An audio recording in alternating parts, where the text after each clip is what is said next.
Des Lensois, eux aussi en pleine forme en ce moment. Ils n'ont jamais été aussi bien placés dans le championnat de France de première division à cette époque. Ils sont toujours qualifiés en Coupe de France et en Coupe de la Ligue. On s'attendait donc à un match plutôt chaud du côté de Bollaert. On retrouve dans ses tribunes à Bollaert Éric Bénard. Oui, enfin chaud, c'est une façon de parler, Philippe, parce que le terrain, Daniel Leclerc, l'entraîneur de Lens, ne l'avait jamais vu dans un tel état. Je me préoccupe même plus de son état que de Lyon, disait-il avant la rencontre. C'est une patinoire. Et malgré ça, eh bien, les joueurs réussissent quand même de belles choses, comme Bardon ici, qui peut donner pour Biolo, lequel prolonge jusqu'à Caveglia. Caveglia malin qui frappe de telle sorte que le ballon rebondisse. Danger pour les gardiens, danger pour Varmuz et beaucoup d'actions individuelles. On ose provoquer son vis-à-vis, le pousser à la faute. C'est un jeu simple et direct, notamment du côté lensois. C'est un jeu parfaitement adapté au terrain. Là, c'est Smisser qui pivote, frappe et arrêt de Coupet. C'est la première occasion lensoise avec Smisser en pivot. Lens qui ose. Daniel Leclerc disait ce matin dans la presse: continuons de rêver. Lens toujours engagé sur 3 tableaux.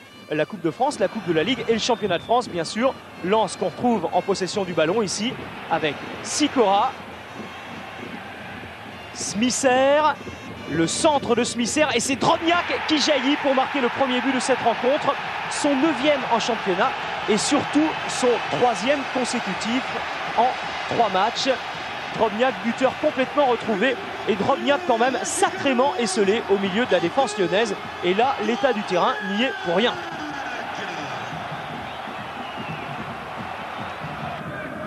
Lens qui a la maîtrise du ballon en première période. On va retrouver les Lensois avec Smisser qui redonne pour Vérel qui tente de frapper. Il a ses habitudes, il a frappé comme si c'était un terrain normal.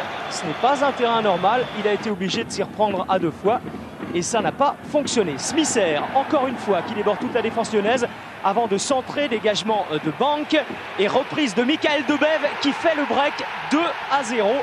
Et pour l'anecdote, eh bien c'est le premier but marqué cette saison par Lens hors de la surface de réparation. Le but du break, en tout cas, 2 buts marqués en l'espace de quelques minutes. C'est le score à la mi-temps, 2-0. Et à l'inverse, la deuxième période va être dominée par les Lyonnais. Bravo n'est pas attaqué.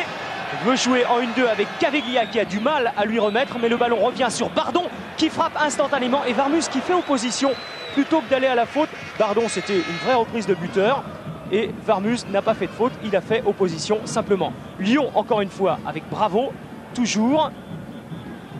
Centre de Bravo, cette fois c'est Caveglia qui reprend instantanément. Là aussi, c'est un vrai geste de buteur et il s'en faut regarder le ralenti de pas grand-chose.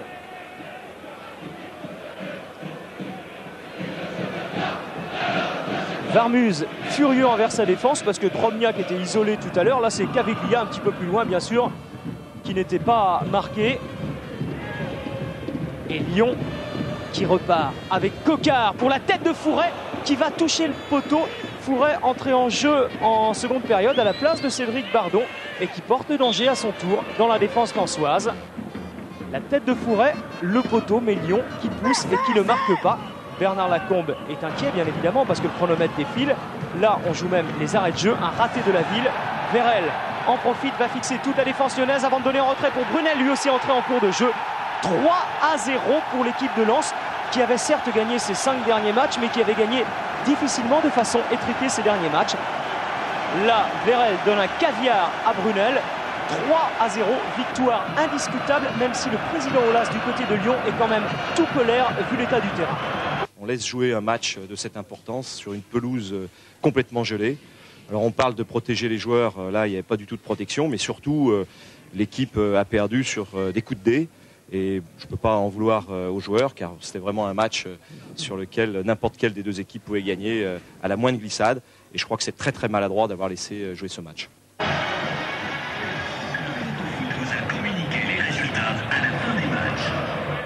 Ouais, elle fait plaisir quand même, malgré ses problèmes de terrain, à voir cette joie lensoise. Et Lensois qui avait fait le même coup sur un bon terrain, c'était à Gerland au match aller. Victoire déjà 3-1.